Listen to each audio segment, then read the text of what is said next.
Well, good morning and happy Monday to you all. I hope that you are having a fabulous day.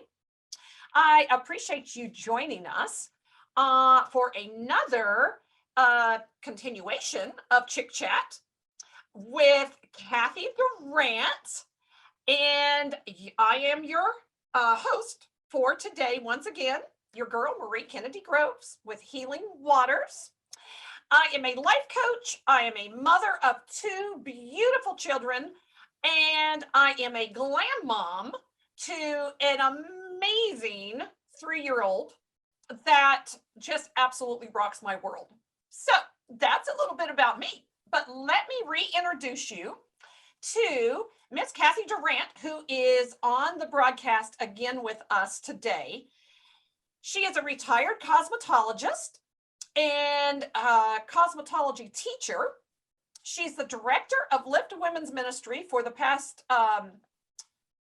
really 7 years, and presently office manager and partner with her husband with a tool business. That is amazing. She's a soon-to-be published author. She has been married to her current husband for 32 years. And she is a mother of 3, a grandmother of 7. And let me just tell you, this woman loves Jesus. She's an encourager. She's a Bible study leader. Let me just share this. She is a leader and a boss chick. Okay. So that is a little bit about our guest, Miss Kathy Durant. Kathy, thank you so much for joining us back here to finish our discussion that we started last week on divorce. Yes, I'm so happy to be back. Good to see everybody. I'm looking around to see who that introduction is because that's you. That's yeah. you. How we don't see each other, how other, ourselves as other people do. But you are a badass chick, and we acknowledge one another because we have been friends for, I think we shared this on last week's broadcast, but we've been friends now for, what did we figure out? 12 years? 13, I think. 13 years? It's been a long time. Yeah, it's been a long time. There's a lot that's happened in that time frame. It has.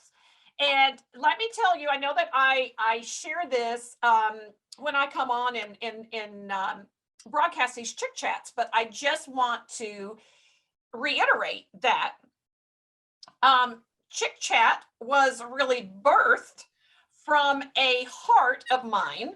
I over the years, and with everything that I've been through, I have been very, very intentional on who my inner circle was, because I wanted to make sure that I had true girlfriends that would not just tell me what I wanted to hear, so to speak, or what sounded good or felt good in the moment, but that would speak truth into my life.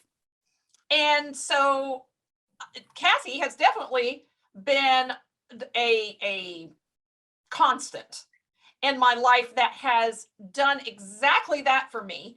And I just think about all the social media and the crazy TV shows that we watch of just these crazy women relationships and how it's just not realistic, and they're not true friends. They're only friends to party or take from you or whatever. But real true friendships, in my opinion, are what you and I have, Kathy, and keeping each other accountable and calling each other out when we veer off track. But doing it in love, and we know that we love each other, and it's just beautiful. And I wanted these Chick Chats, I wanted to bring some of my inner circle into these Chick Chats to share with the world of what healthy relationships look like. So that's why I love coming on here. I love talking to you. Chick Chat is just you and I sitting across the table having one of our conversations that we normally have on a weekly basis that's been going on for what, 13 years? Yes, ma'am. And I may not always love what you say to me, but I do know that I need it. So, you And know, right back at you. yeah, iron sharpens iron, and sometimes that iron hurts. Yeah, yeah. And I know that there's been weeks when you and I have had some really, really hard conversations. And you know, we had to take a little bit of distance just to allow ourselves to wrap our head around what was discussed and let it, you know, sift through it and try to figure out, okay, was there emotion in here that was triggered by something else? But we always come back around and we're always able to talk through things. And I love that about our relationship. Yeah, me too.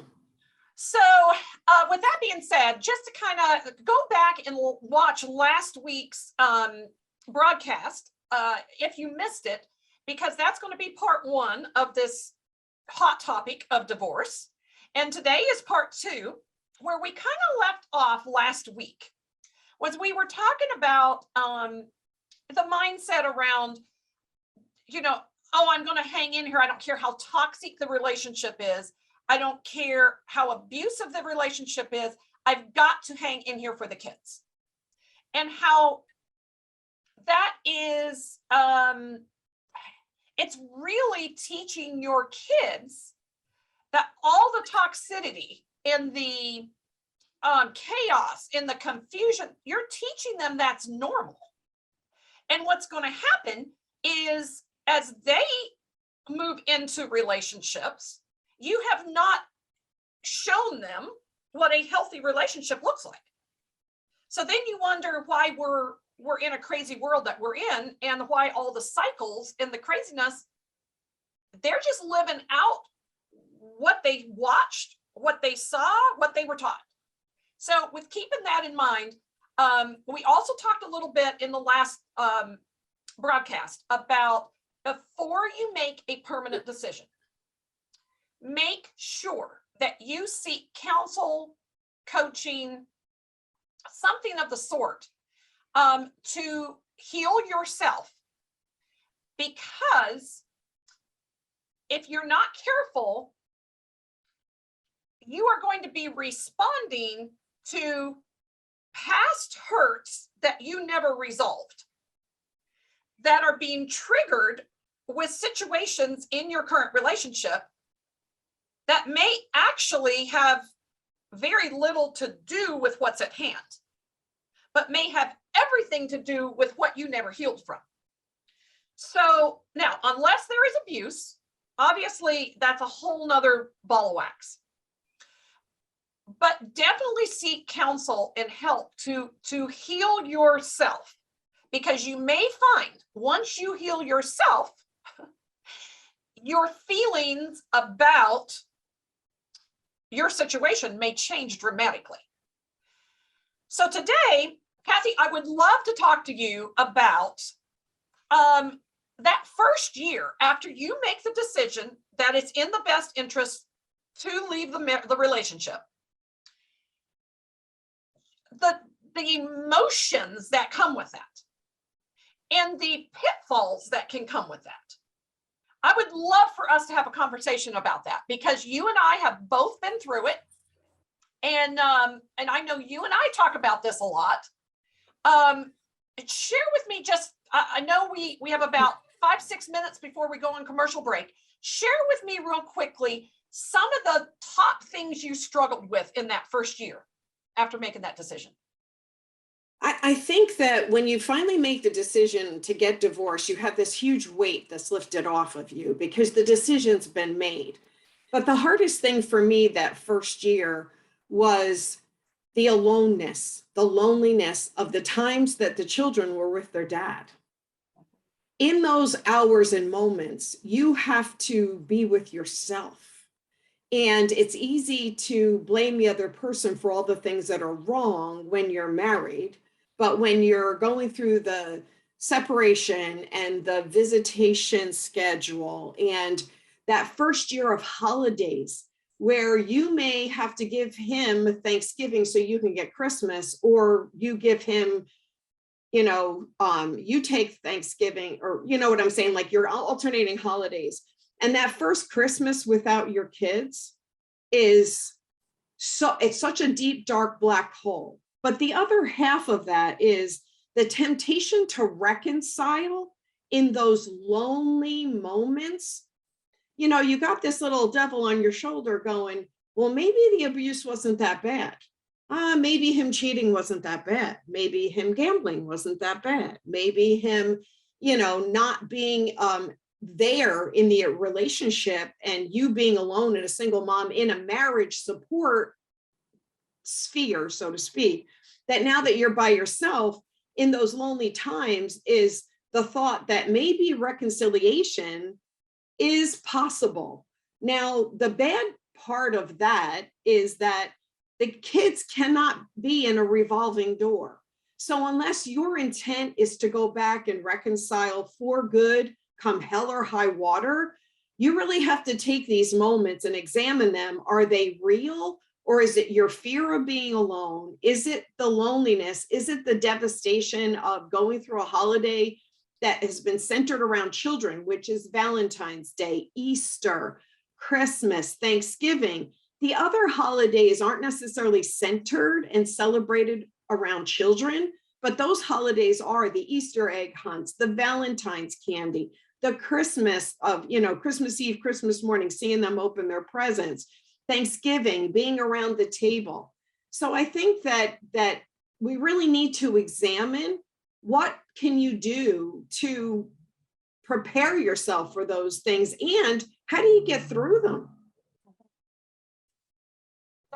That is so, so true. So I know that your situation was, and I think everybody's situation has their own spin to it. So my situation was a little different, where I had my kids 24/7, 365, and never got a break. And it was one of those things where he would maybe breathe in to take them to a lunch or a dinner and a movie on occasion, but then they were right back again. It's so the complete overwhelmness of just having to be mom, dad, counselor. I mean, I had no help picking them up from school, events, sports, trying to keep their life as normal as possible, while I was absolutely scrambling trying to make it all happen. So I get it. Yes, I hear you. Holidays, I thought about this just this past Christmas. I think this past Christmas, I have been separated, divorced from my husband now for 9 years, I think. And I think this past Christmas was the first Christmas that I didn't feel, I don't know, the angst maybe of just trying to do it all. And just, try. Maybe it's because my kids, are grown now. There's probably some of that involved. I also think I've changed a lot. I have grown a lot. But so I would love to talk a little bit more in depth about the first year and the pitfalls that can come from these feelings and situations when we come back off the commercial break. So we're getting ready to go back, or we're getting ready to go on commercial. We will be right back to talk about that. I would also love to encourage you to go to WYTV7, either on Facebook, YouTube, WYTV7.org, hit the donate button. Any amount of donation goes a long way to keep broadcasts such as this on the air. And we have a desire to impact people all over the world. And WYTV7 does a lot of stuff in the community, supports so many people throughout the area. And so any donation of any size is appreciated. So go on, donate, and hit the subscribe button while you are there so that you never miss a Healing Waters broadcast. Okay? I appreciate you. We'll see you back in a bit. 80% of women will develop a pelvic health condition at some point in their lives. There is relief. There is hope. The Pelvic Floor Store, your resource for personal health. And we are back with Kathy Durant on Chick Chat, part 2 of the hot topic of divorce.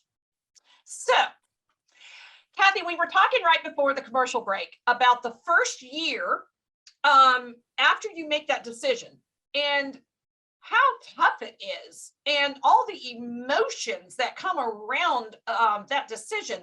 And, you know, you were talking about that loneliness of not having the kids and having to share them now with your ex and just having to be with you in the holidays and all of that. And I was sharing how my side of the story was that I had them 24/7, 365. So my side was I didn't have a break. I mean, there was, what do you do? And so I am curious for you from your story standpoint. What do you see? Maybe you saw it then, maybe you didn't, but looking back, you see, what were some of the pitfalls that you would really warn women about once this decision is made and to prepare for? Well, I think the first thing that for me is that I was immediately in my relationship with my second husband. So what I brought to the table in this relationship for the first 10 years, looking back, was nothing but tear-filled holidays. The man held me and let me sob all day long, to the point where now, 34 years later, if I start crying, he just gives me a look like, I can't do this, because that's all he had of me. He had that broken part of me for years. Looking back, what I can tell you not to do is do not isolate yourself.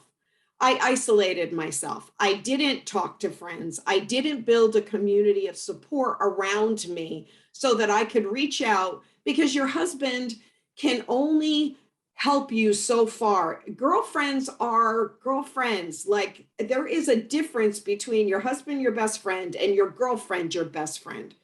And having that community of women around you to be able to support you in those times where if you need to cry, they can just hold you or you can just vent. And I that my biggest mistake was isolation. Unfortunately, it is a character flaw. And you and I've talked about this at great length. When I am under it, when I am under pressure, stress, depression, I isolate. And that is not good for anybody to isolate.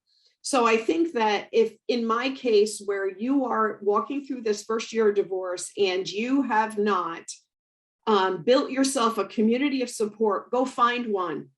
There are support groups out there for mothers that are without their children for visitation. There's support groups out there for women that are single moms. There's even support groups out there for women that are struggling with depression and those types of things. Obviously, a life coach is wonderful, but if you can't afford one, a community of support is the best thing, because what I found now is that I've gotten older and I don't go through the same type of separation because now it's splitting the grandkids. So it's not just splitting your kids, it's splitting time with your grandbabies.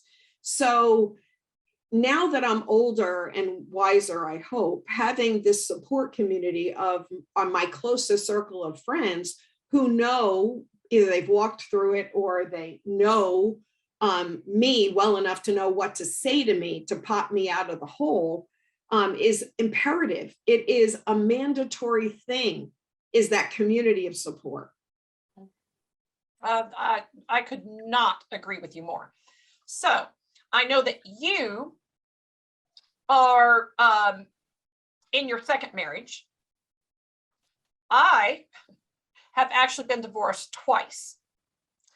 And what I can tell you is after my first divorce, it's exactly what you were talking about. I did everything wrong. I did isolate myself. Part of that was a ridiculous pact that I had made with my ex-husband, that he said that he would leave and let me have the house.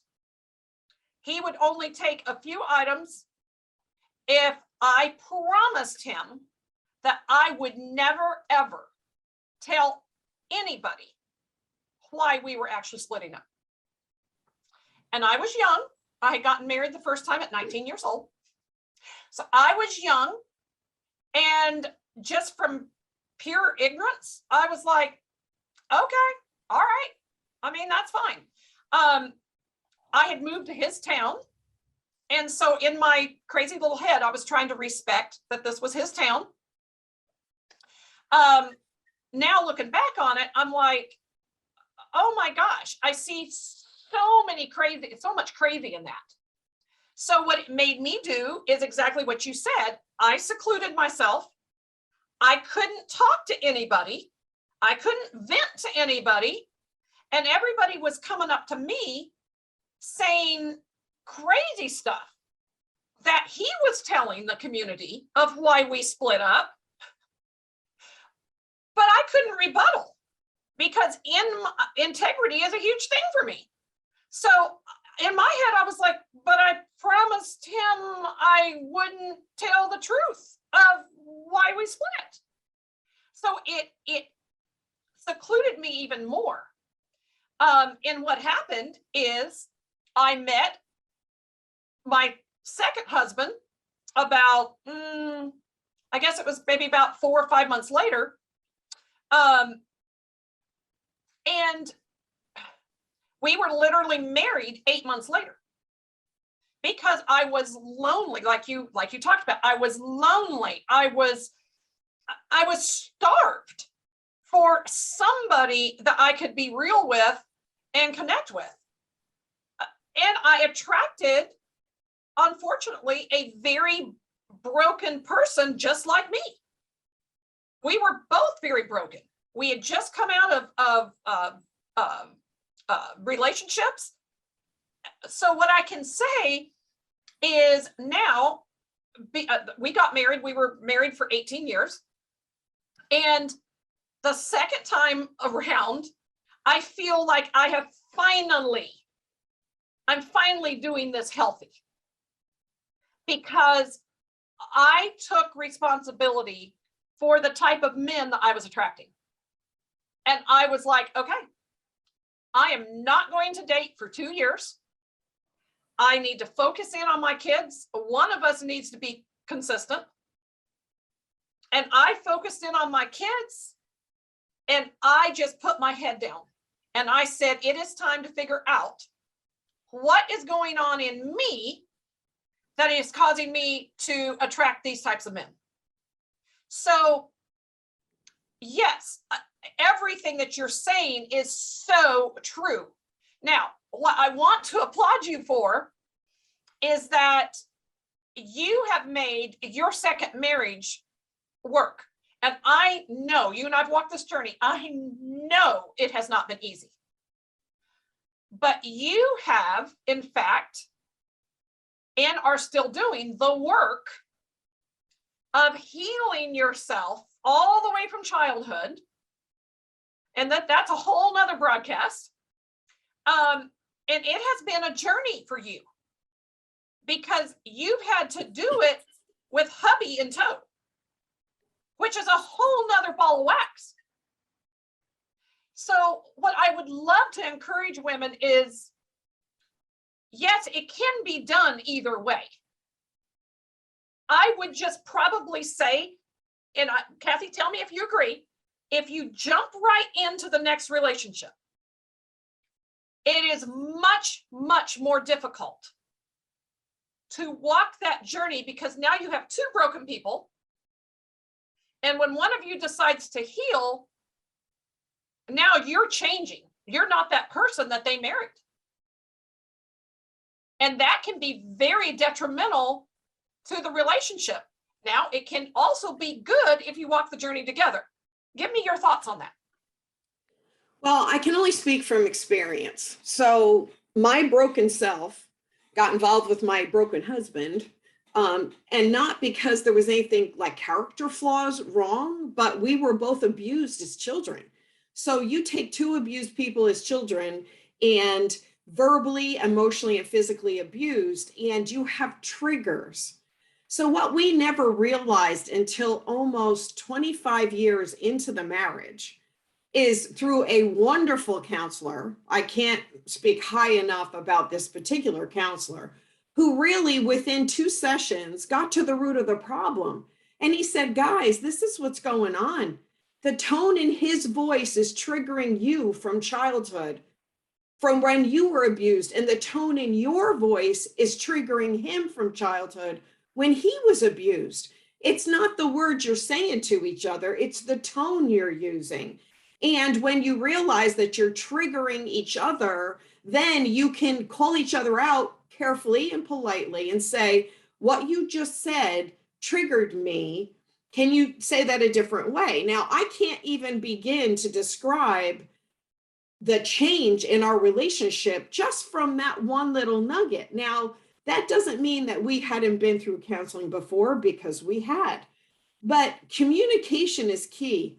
My husband used to say to me, you could stop being a volcano anytime now. You stuff and stuff and stuff until you can't take it anymore. And then you erupt like a volcano. And had you addressed the situation when it happened, it wouldn't have gotten this bad. But as a child, I wasn't taught to do that. I was taught that I couldn't speak, I couldn't say my feelings because they weren't accepted, they weren't heard, and they weren't acted on. So what was the point of saying how I felt? So I agree with you 100% that I have been through a marriage that I felt was irreparable. It was not going to be repaired under any circumstances.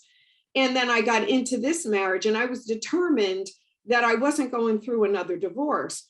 And as Marie, as you well, and I well know, which is a subject of another podcast, that I did face some things in my marriage that I never thought I would, and I never thought I'd stay through, and I never thought I'd worked through. And I did. And only because of God saying to me, I'll release you, but it'll be better if you stay, but it'll be the hardest thing you ever did. And by the way, you're the one that told me he said that. I was not happy with you, but as you can see, I stayed. And yes, I'm not sorry that I did. But I think that bottom line in the whole situation is, number one, get the help you need before, during, or after your marriage. And then the second thing is build a support community before, during, or after your marriage, because it's key to have women in your life that really support you, tell you the truth. And then the third thing is faith. You and I both know, Marie, that I wouldn't be where I am in my marriage, in life, period, if it wasn't for God, if it wasn't for Jesus, if it wasn't for the Holy Spirit coming in and walking you and I through this, I wouldn't be here even talking to you today. I'd be in a loony bin. Period. End of story. I can't believe that we are actually already at the end of this broadcast. Kathy, I'm serious, girl. I could literally talk to you for hours, and we do. But so WYTV7's I guess slogan of the year is "I'm trying," and I'm just really curious. So over the past year, what do you feel like you personally has been your biggest challenge that you have been working on overcoming? Self-care. Oh, girl. You and I have a lot of conversations about that. Yeah, because as a mama and a grandmama and a partner in your business and a wife and your homemaker, I'm the last one on the pole, and I can sit and cry in a corner when really the only thing I need to do is put time on the calendar for me, and don't change it. Yes, yes, amen to that. Okay, now I'm going to end with, what would you deem as one of your biggest successes in the past year personally that you've overcome? Communication with my husband on a level that I've never even dared to have before, speaking my mind, and let the chips fall where they may, but prefacing what I say by, this is how I feel, or what I'm saying, but I'm not condemning you. I'm responsible for my feelings, but I need to communicate that to you. And as a result of not blaming him, he's received it. And he has actually said, I could see how you would feel that way. And I didn't think I'd ever hear that. That's so huge. Oh my gosh, oh my gosh, oh my gosh. Thank you, thank you, thank you, thank you. We are going to, just in case you don't know, we're going to have many more chick chats together, because I love our conversation. I love you. And, you know, for our listening audience, this is the year to no longer survive, but to learn how to thrive. And that is our slogan here at Healing Waters. And I am so grateful that you have joined us, either if it was Monday at noon, like we come on every Monday at noon, or maybe you were scrolling and it's come across your YouTube feed, and you just happened to click on it. I would tell you to hit the subscribe button. If you are interested in life coaching, I am a life coach. You can contact me at healingwaters.info. I think that's correct.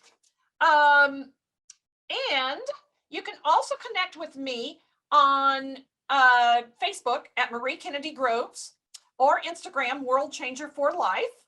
And Kathy, how can we connect with you real quick?